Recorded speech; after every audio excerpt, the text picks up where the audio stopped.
I present to you Calamelios Zephyros. Here you will find a number of testing facilities, as well as the observation hub of Poiton Oikos. Right then. Let's begin by...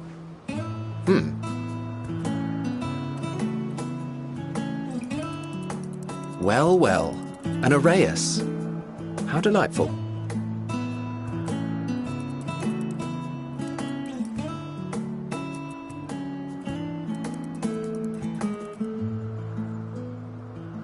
And what, pray tell, is that? Ah, that's a new species of shark. We approved the concept but a few days ago. Sharks are among the most popular sea creatures. Rare is the day when someone does not submit a new concept.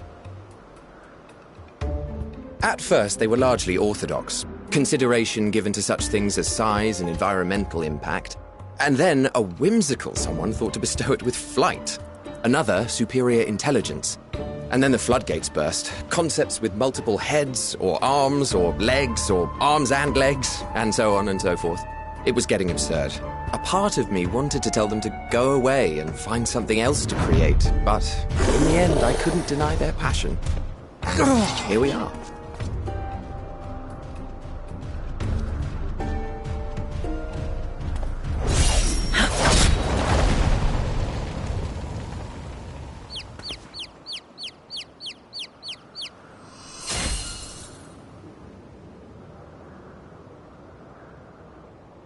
That was too close.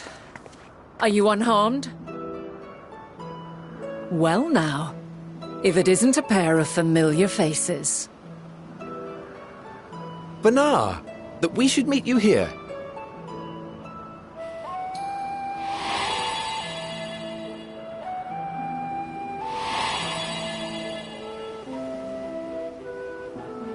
As I mentioned earlier, the better part of the convocation holds that when we retire is when we return to the star.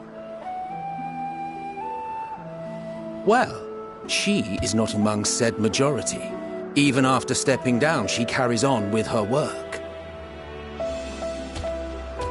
Vanar is her name, and she is the previous Azem. It has been a while, Hythlodaeus. You look well.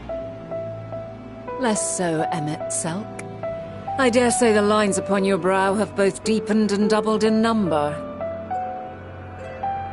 A shame for one so young. You must make an effort to frown less often.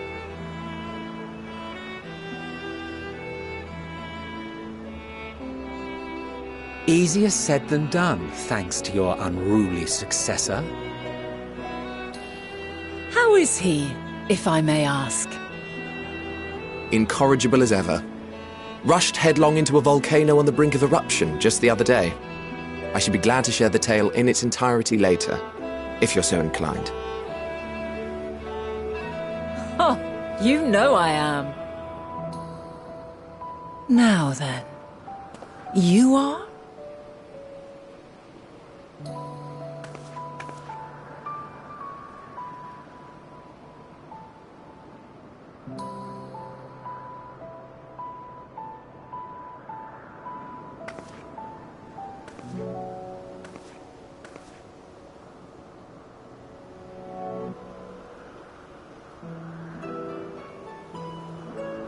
I say, have you perchance come from the future?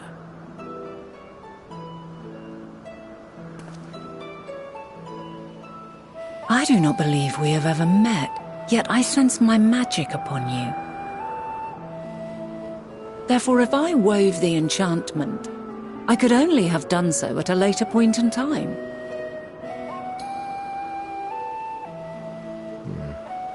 What manner of magic is this, if I may ask? A traveler's ward, of course.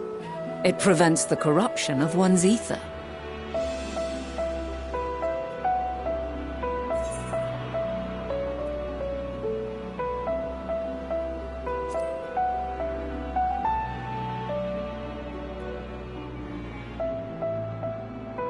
Primals, you say? but I'm not familiar with such beings. But if they enthrall by warping the balance of ether, then yes, the magic would afford you a measure of protection. I gather from your question that you are not ignorant to its presence. Hold on. From the future? That's absurd.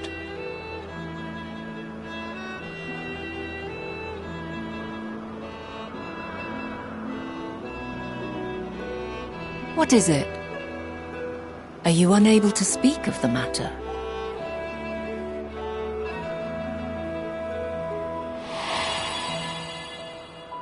The reality to which you must return exists as a result of the final days. You cannot reshape the past to undo the tragedies of the present.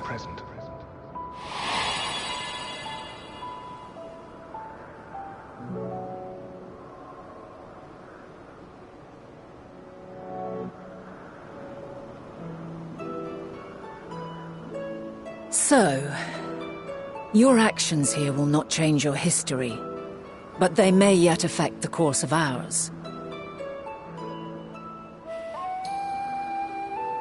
How very exciting! I'm quite fond of delving into the unknown, and there's naught more unknown than the future.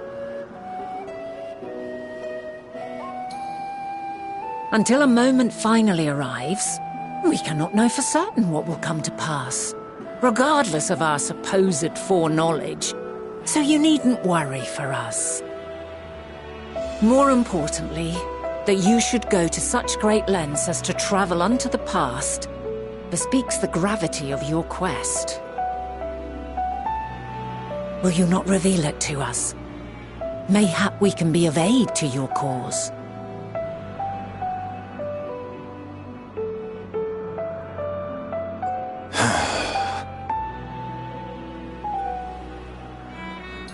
If this is true, then you've been keeping quite the secret to yourself. As a representative of the Convocation, I will hear it all. Your identity, purpose, everything.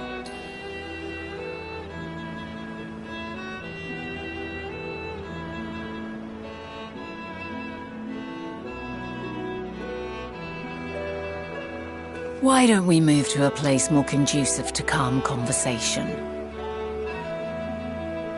I've been working here for some days now at an old friend's behest. If it is agreeable, we may make use of my accommodation at Poiton Oikos.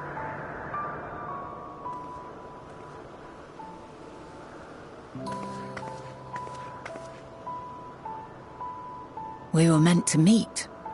I am certain of it. Else I wouldn't have marked you so clearly and sent you unto myself in the past. It's precisely the sort of mischief I would get up to, and quite inspired, if I do say so myself.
A wonderful aroma.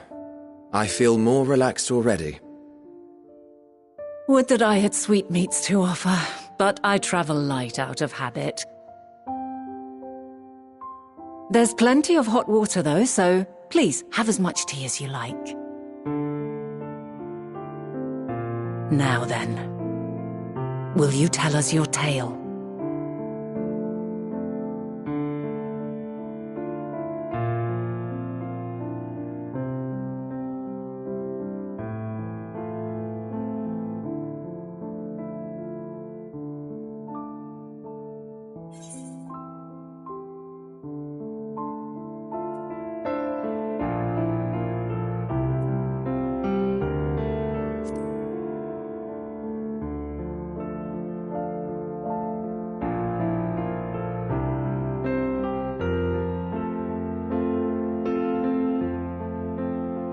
Why don't you start from the beginning?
Preposterous.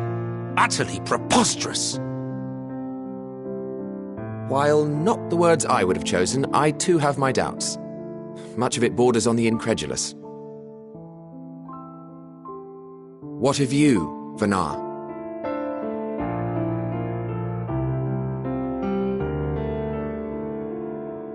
Not knowing the precise details of the first final days, it is difficult to determine the veracity of the tale. Supposing it is all true, I must ask myself why I would do what I did. Why would I feel I had no recourse but to oppose the 14 and create this Hydaelyn?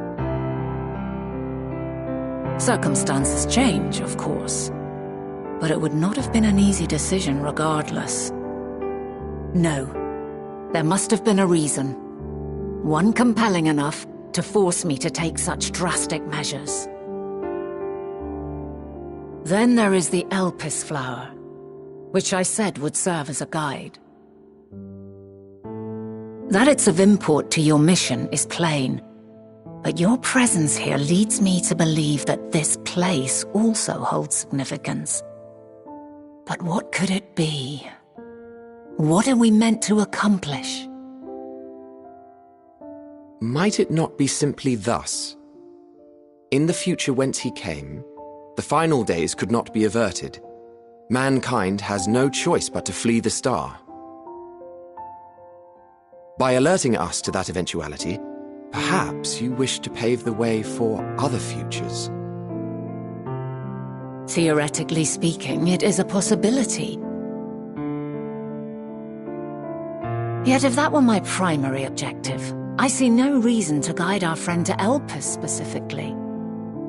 The capital on Amarot, or even my own home would be more logical destinations.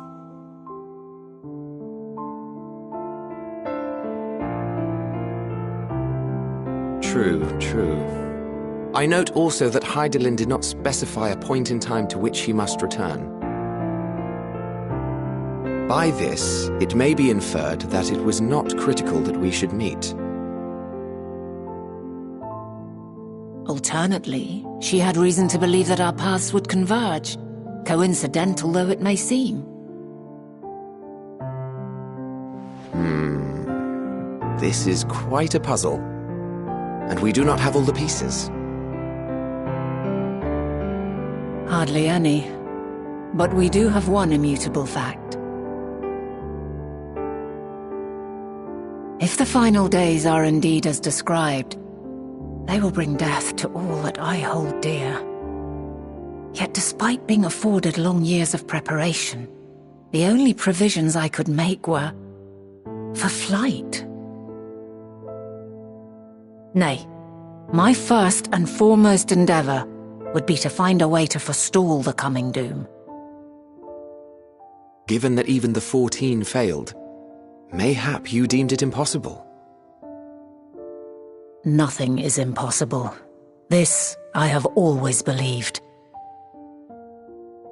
And if Hydaelyn is indeed me, she would believe the same. Listen to yourself.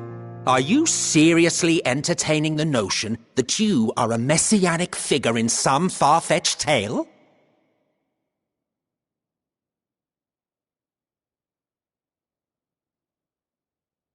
Well, I will not.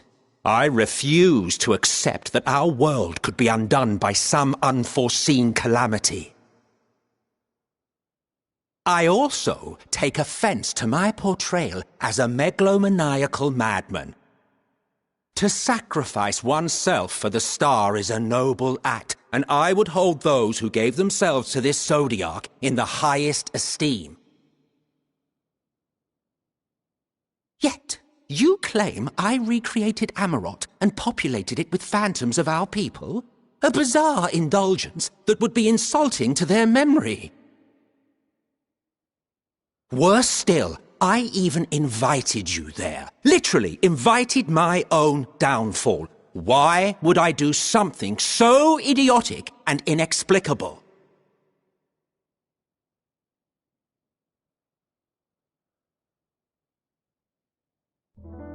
Now, I will allow that the hypothetical task of restoring our world would be daunting in the extreme. The thought of having to bear such a burden for 1,000 lives horrifies me. But I would never forsake my duty. I would never forsake my brethren.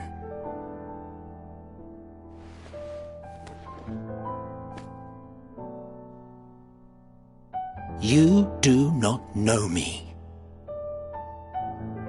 I've had my fill of your fiction. I will return to my duty, and you will not bother me again.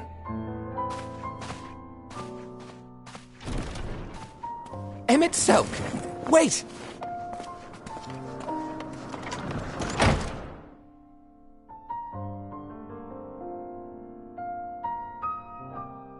You've seen much of Elpis already. If you have any observations to share, I should like to hear them.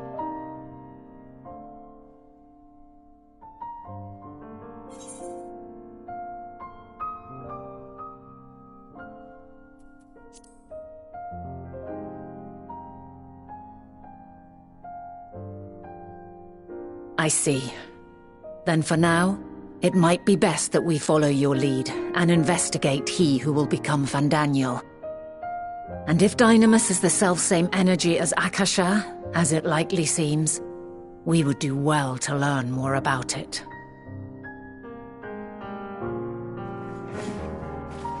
With that settled, tis time for action. The missing pieces of the puzzle are here, I'm certain of it.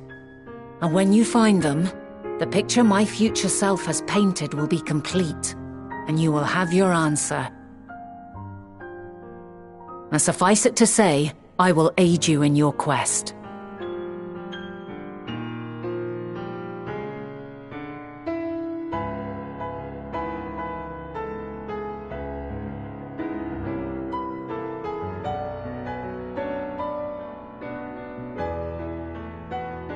Have faith. If Emmett Selk is the man Azum described to me, we've not seen the last of him.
A delightful breeze and a breathtaking view.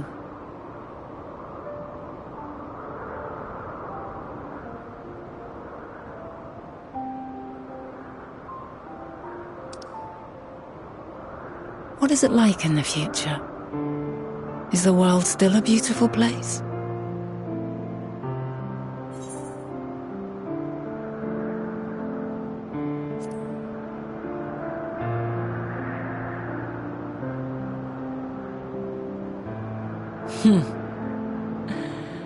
I swear I could hear the glimmer in your eyes and the adoration in your voice.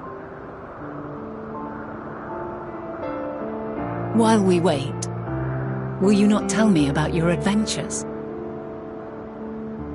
Well, not the portentous events which led you here, but the simple delights all your own. By learning about the future world, I may gain insight into future me's plans. But more than that, I have an interest simply as a fellow traveller. Short of going somewhere oneself, there's naught more stirring than hearing another's account.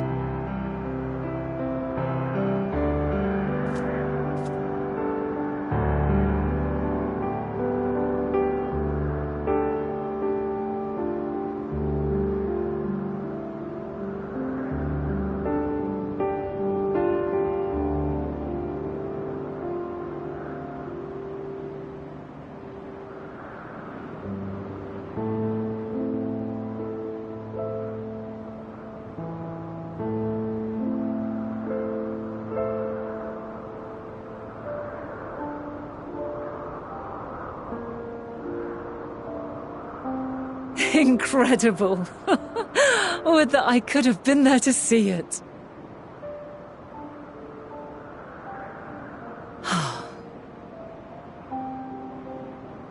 Yours is a harsh and unforgiving world. Yet in spite of this, your brethren hold fast to their virtue. To know that the light of mankind's potential still shines, even in that faraway place, it gives me heart.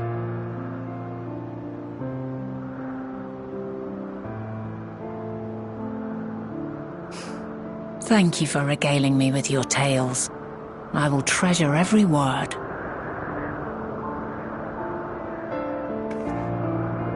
As you know, I was once a scholar.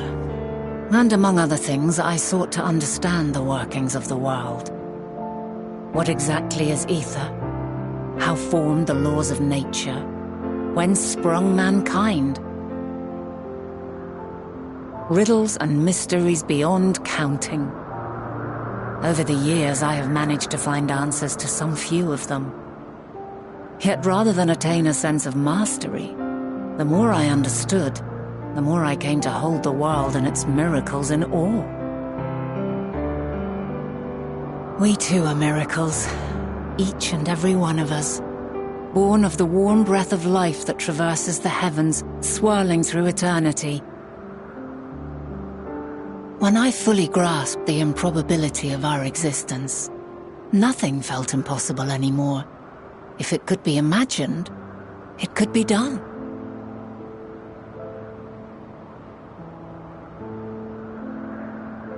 A passion swelled within me, an epiphany dispelling all preconceptions of what was natural and true, and a presence without, immense yet intimate. Fate, perhaps, holding us in its tender embrace. As reassuring as it was intimidating, how keenly aware I became of creation's fragility, built as it is upon precarious happenstance. I was overcome with an irrepressible urge to know the world more intimately, to hear its voice, feel its breath.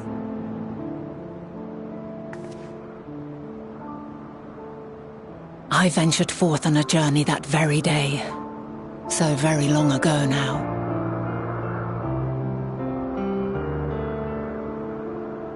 Freed from presumption and prejudice, I saw the world through a newborn's eyes. Everything fresh and new, and so beautiful. Lands that stretched on forever. Skies one could drown in, the heartbeat of nature, silent yet strong. And amidst it all a people, beacons of light and life, laughter that warmed my heart like naught else before. They are my meaning, and my purpose, my love.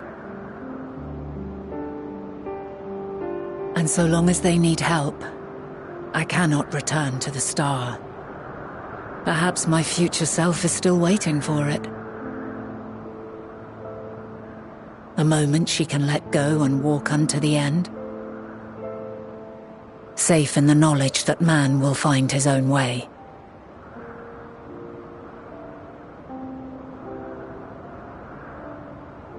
You, who are our future, tell me this, and tell me true. Has your journey been good? Has it been worthwhile?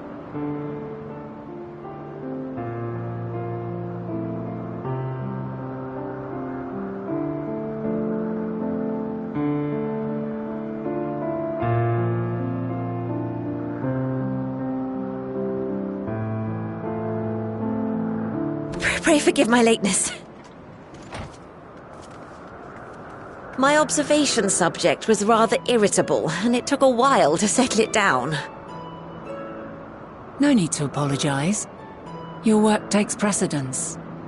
Besides, we had a pleasant conversation in the meantime. You're too kind. Now then, I'm told you wished to ask me some questions. Indeed. I've an interest in one of Hermes' creations. Meteon. You witnessed a host of them take flight, yes? Oh, that! Yes, I did. 'Twas in the dark of the morn. I'd left the Thalassai after nocturnal observation. As I walked along, I spied a bright light climbing high into the southeastern skies. Then, in an instant, it was gone. Like a shooting star, only rising rather than falling. But then another shot up. Then another, and another. Intrigued, I made my way to the edge to investigate. And who should I spy on an isle to the south but Hermes and Meteon, the Matea, rather. There were lots of them, and I realized they must be the shooting stars that I'd seen. A dazzling spectacle indeed. Have you spoken with Hermes about this? Oh, yes. The sight left such an impression on me that I approached him about his mystery project the very next day. Alas, he said that he couldn't reveal anything just yet, that he needed to conduct further tests.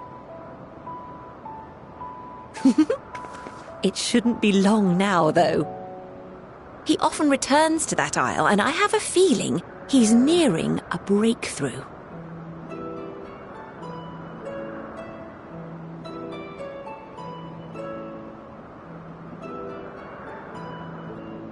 Splendid. We are likewise eager for the details. Well, that is all we wish to ask. Thank you for taking the time to indulge our curiosity. You're very welcome. It's always a pleasure to speak with other inquisitive souls. Oh, and will you be descending now? If so, I shall link the doors for you. Please.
Let neither side hold back.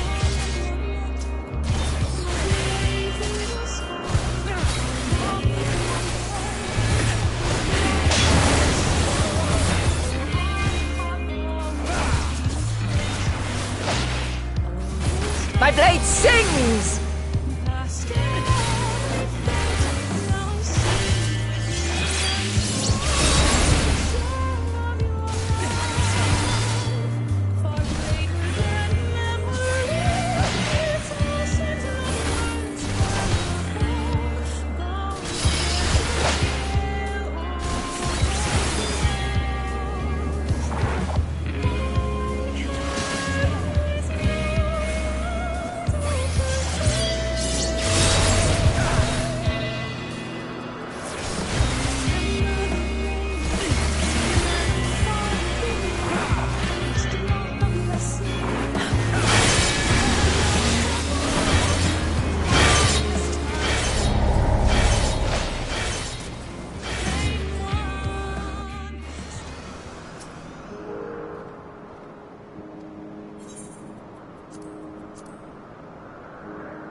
Let neither side hold back.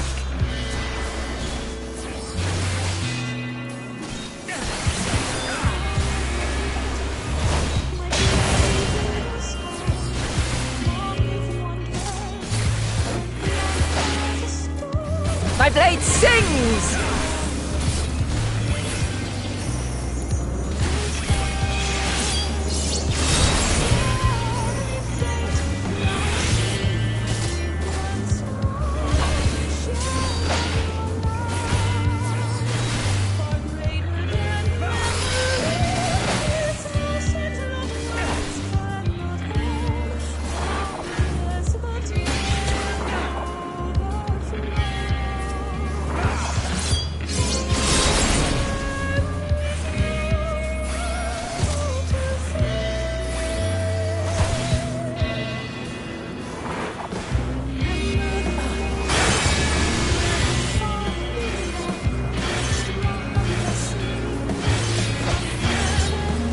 My blade sings!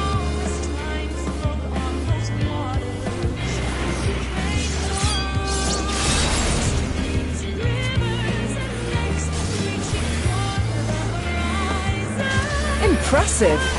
I shall have to try something different.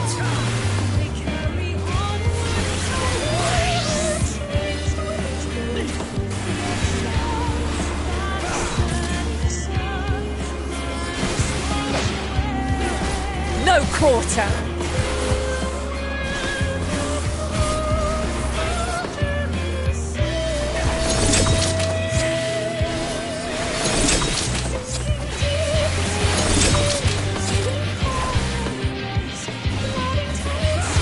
Have a taste!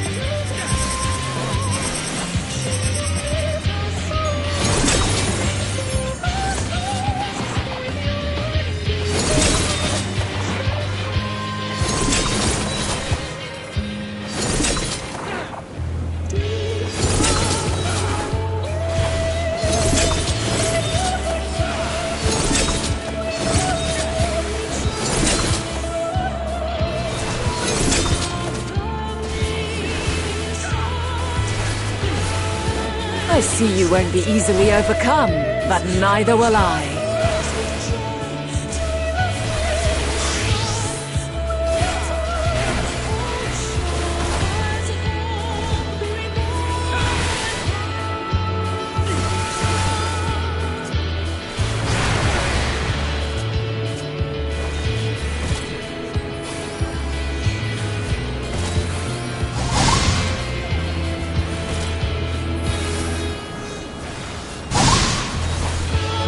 Prepare yourself!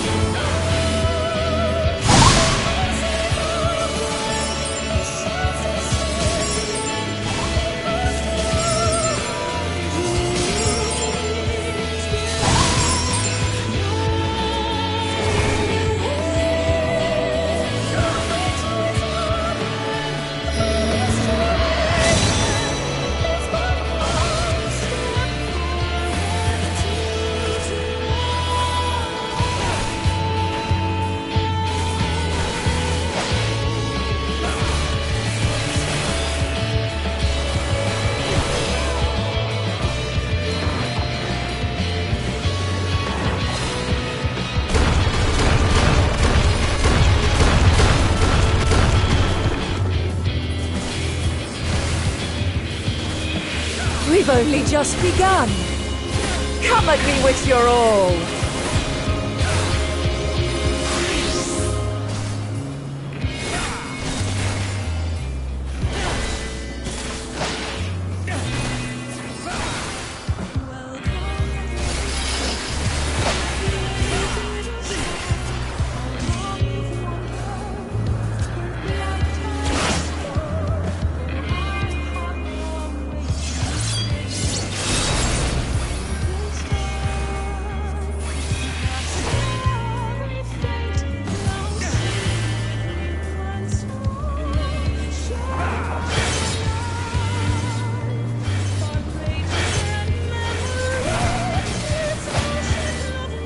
My blade sings!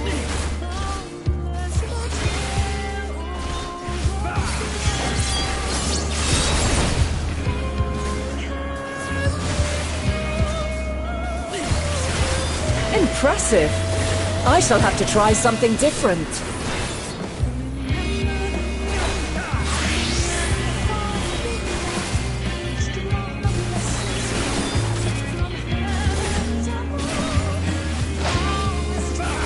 No quarter!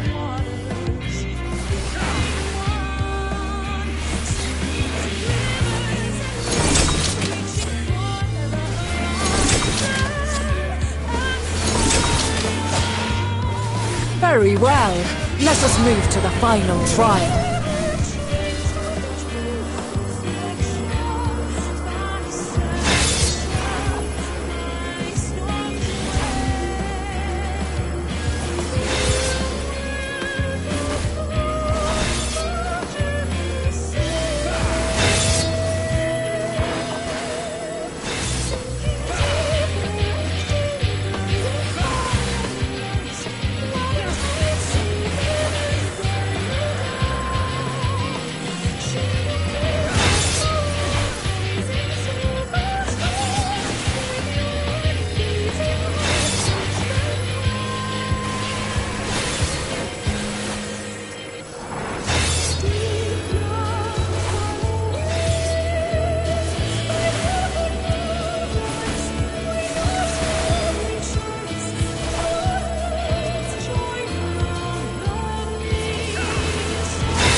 Your chains, shed your burdens, and show me your strength of will!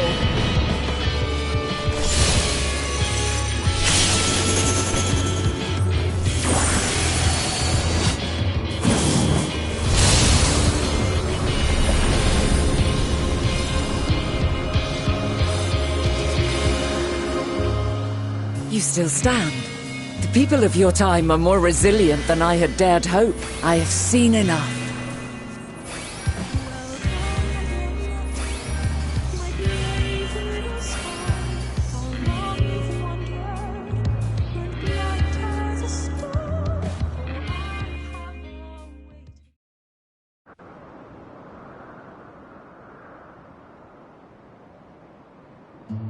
Twas my intent to finish it, but clearly I underestimated you.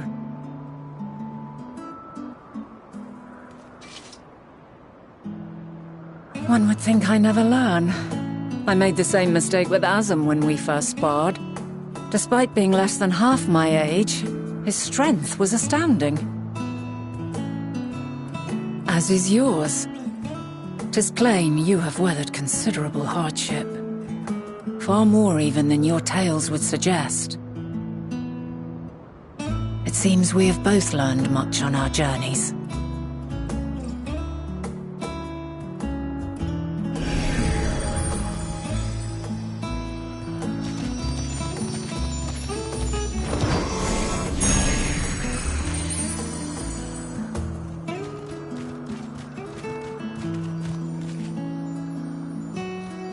Well now, I dare say he has warmed to you. A boon to be sure. He never forgets his favorites, and is ever eager to come to their aid.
Quite a small place, lacking even the most basic equipment.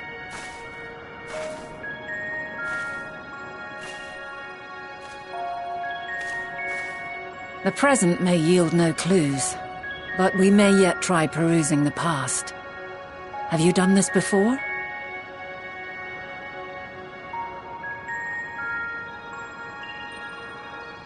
So you cannot control the power freely. Worry not. I shall assist you. Come and stand before me.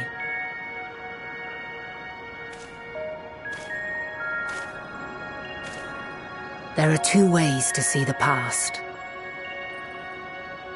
The first entails peering through the walls of the soul in the moment a subject is recalling a memory.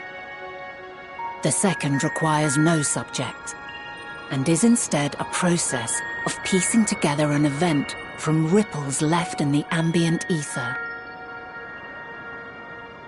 As memories are etched upon the ether of the soul, so too are they etched upon the ether of the world.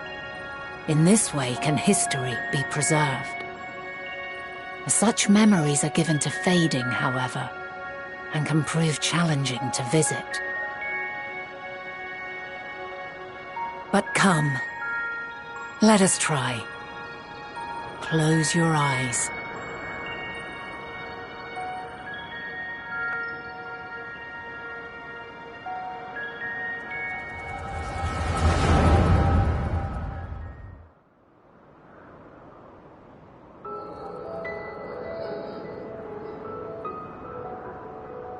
All units fully functional and proceeding on course towards their respective stars.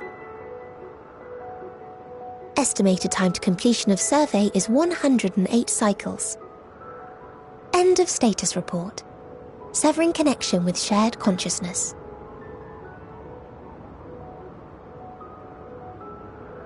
Did you hear that, Hermes? All is well.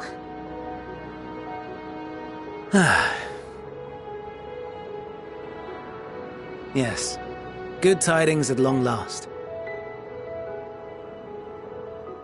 Every step of the way, I've been reminded how little we understand creation.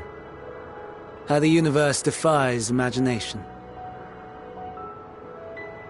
But soon we won't need to speculate. We'll know the answers. What others live for. Indeed. And we'll owe it all to you and your sisters. I wonder what answers we will get. Whatever intelligent beings that exist out there are bound to be vastly different from us. Diverse in form and culture. Possessed of unique ways of thinking. Their conception of life and its purpose will be no exception. Completely and utterly unlike ours. Utterly unlike... how? I have no idea. Yet whatever answers we receive, I will not dismiss them out of hand. No, I will think earnestly on them all. And I will share them with our people, that together we may contemplate our own existence. Perhaps then our star will become a better place. Not only for man, but for all life.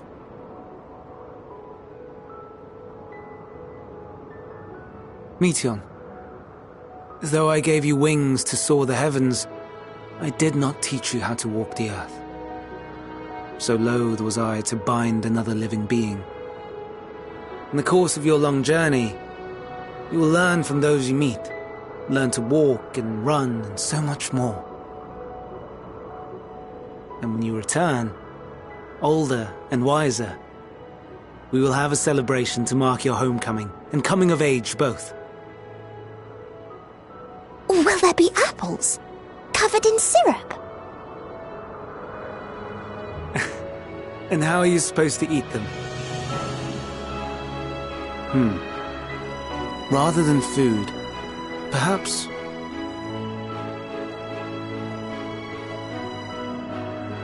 a flower. Yes. Upon your return, I will gift you a beautiful flower.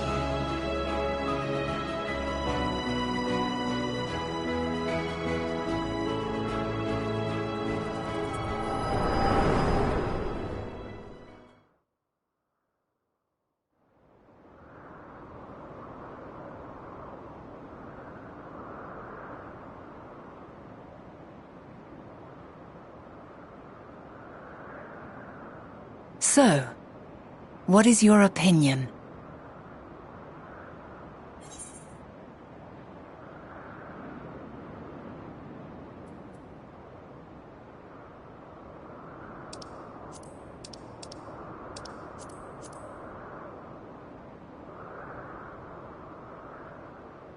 As you say, that was hardly conclusive.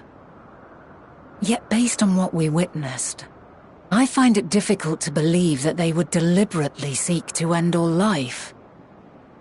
Be that as it may, we cannot rule out the possibility that they will play a part in bringing about the final days, perhaps unwittingly.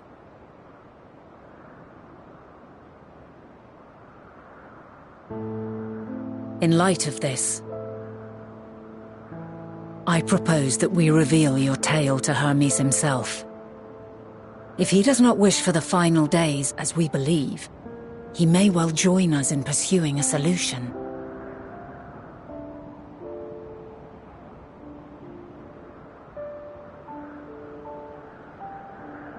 Then it is settled. Let us seek out our friend with all swiftness. 'Twould not do to let such a pure soul be blackened by tragedy.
My apologies for keeping you waiting.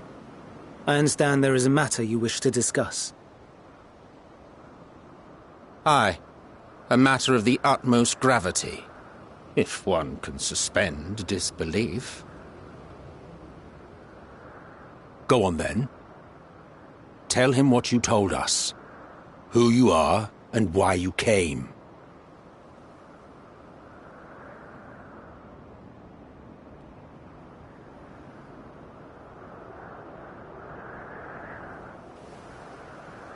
Final days.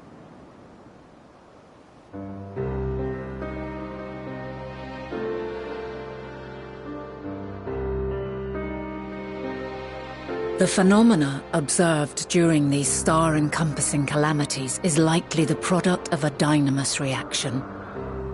And none is more versed in the applications of this energy than you, Hermes. I must stress that we do not believe you would desire such destruction. We come not to lodge accusations, but to beg your wisdom. And so, distressing though the exercise may be, I ask that you share with us your opinion on the matter, on the assumption that our visitor's tale is true. Even you, Vana.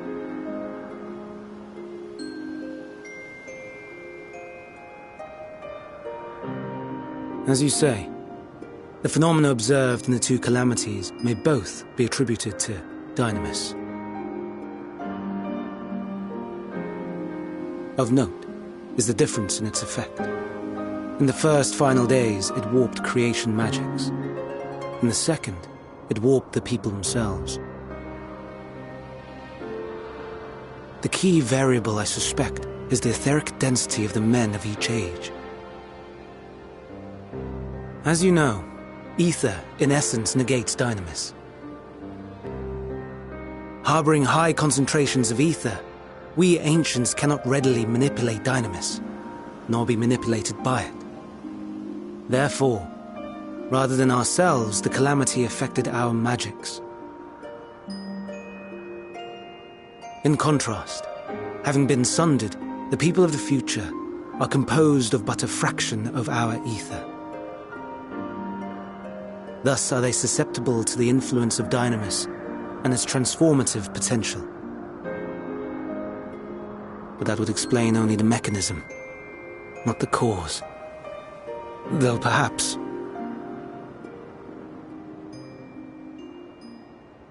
What is it? Even should it be a hypothesis, we would hear it.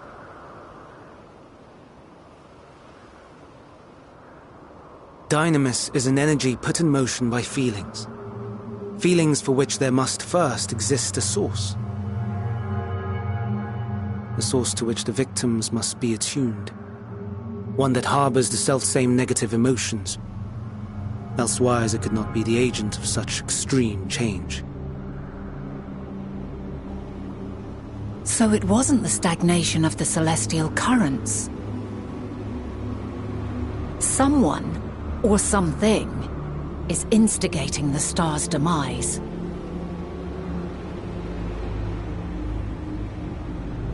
So, we've a villain on our hands after all. Any idea who or what it could be? The celestial currents comprise the outermost layer of the star's ether, encasing it like a protective sphere. According to your tale, it was where the currents were weakest that the phenomena first manifested. If the inciting factor came from without Aetheris, then its effects would first be seen in those locations.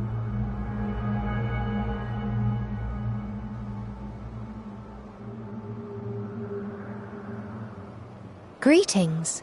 Can you hear me?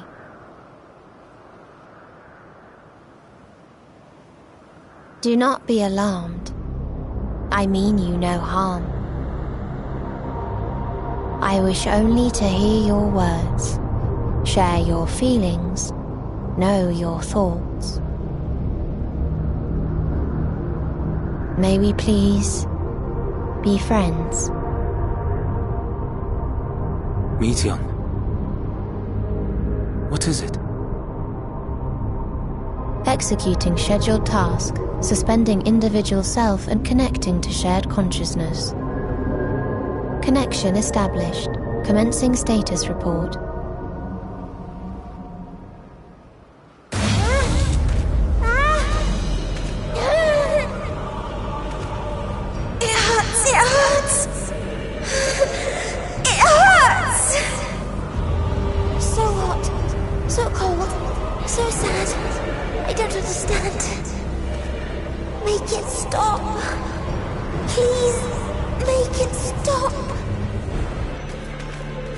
Steady, Meteon. Steady. So scared. So lonely. The pain. It's too much. Why? Why do we... They hurt. Hate.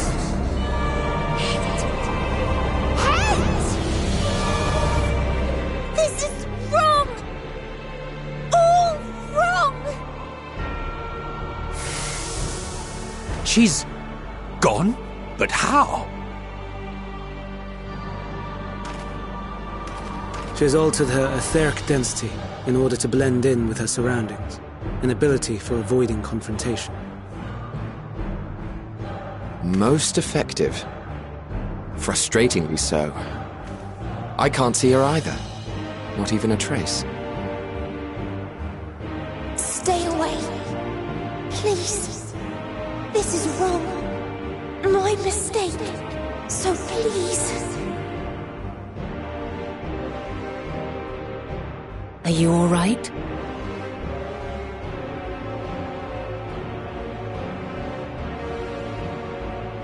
In your mind? No. We only heard her speak the instant before she vanished. Of course. When communicating without words, Meteon also employs dynamis. That will explain why you were able to hear her, when we could not.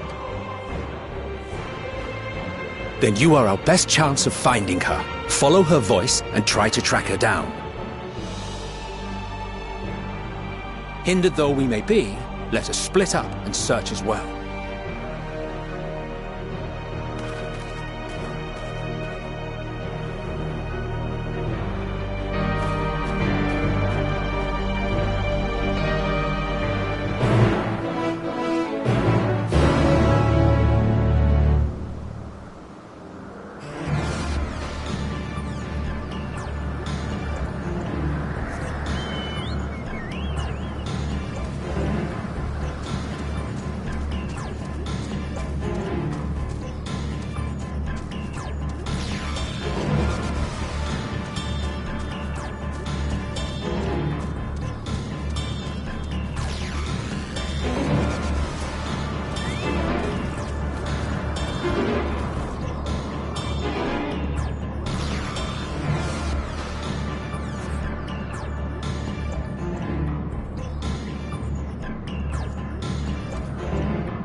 Aha!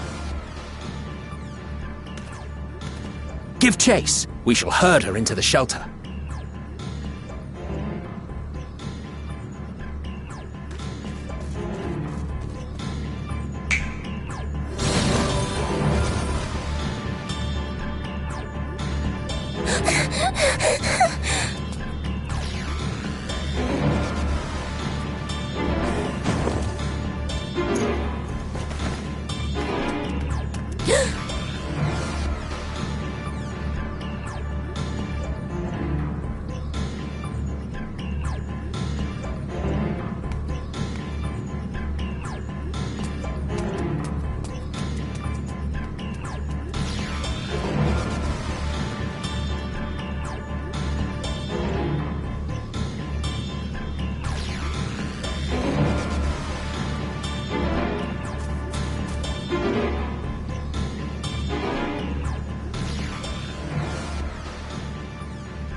Please, Meteon.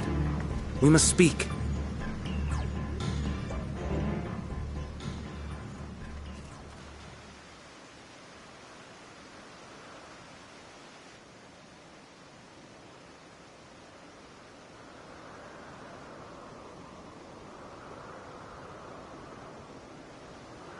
I'm sorry, Hermes. I'm so sorry.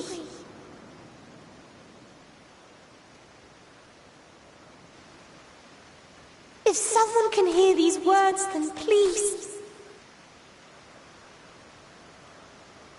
please protect them. Protect them all.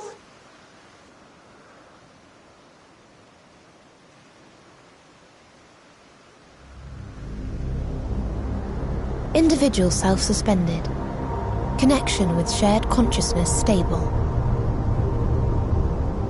Our survey is complete. We shall now report our findings.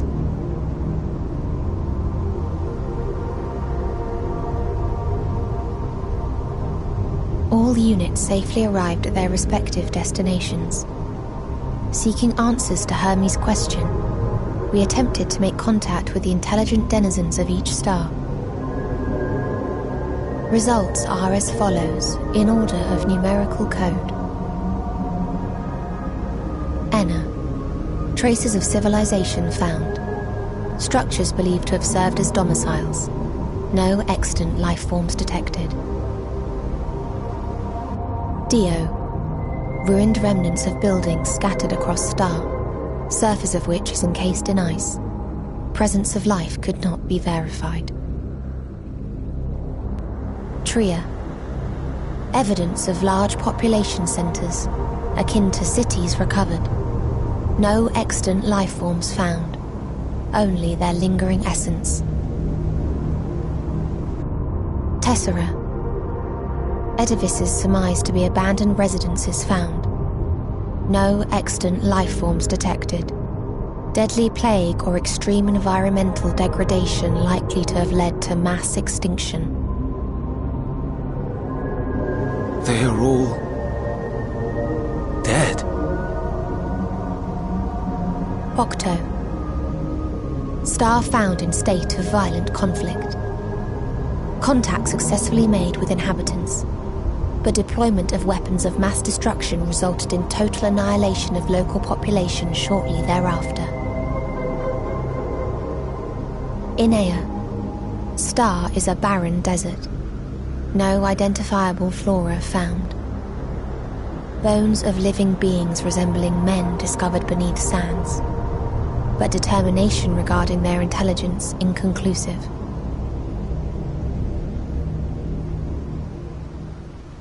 Remind me, Hermes, what exactly was the question you entrusted to Meteon? I tasked her with asking what others live for.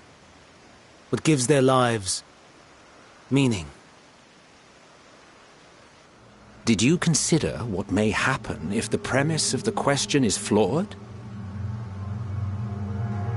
To be able to answer it, one must be living and desire to continue doing so. But if Meteon finds no living beings in the course of her journey, or none who desire to live, what then? What answers would she derive from their silence?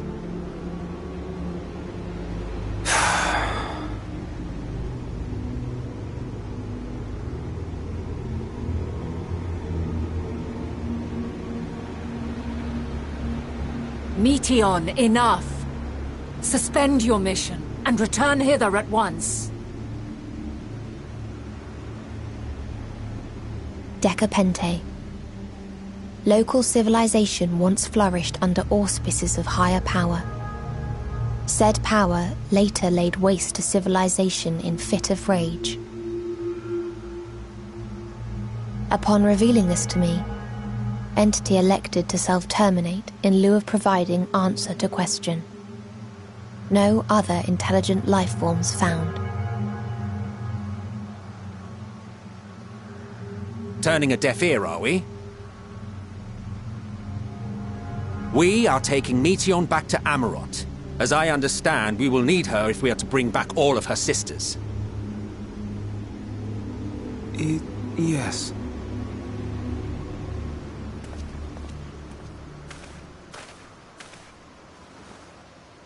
Meteon.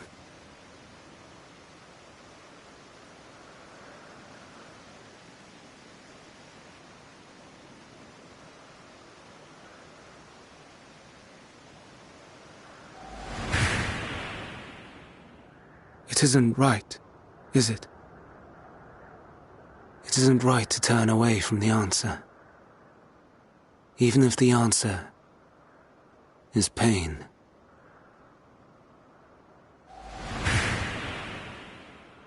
Even if we aberrations must scream ourselves hoarse to be heard.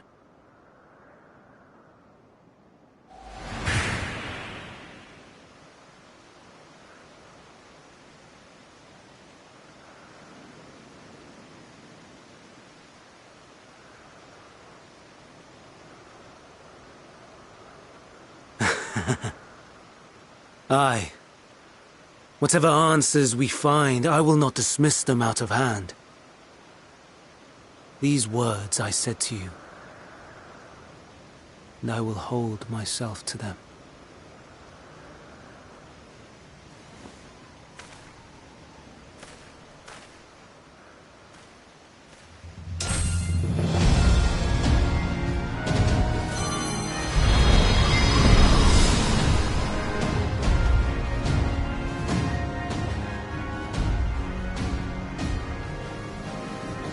What is the meaning of this? You cannot take Meteon. Not until she has finished her report. All else must wait.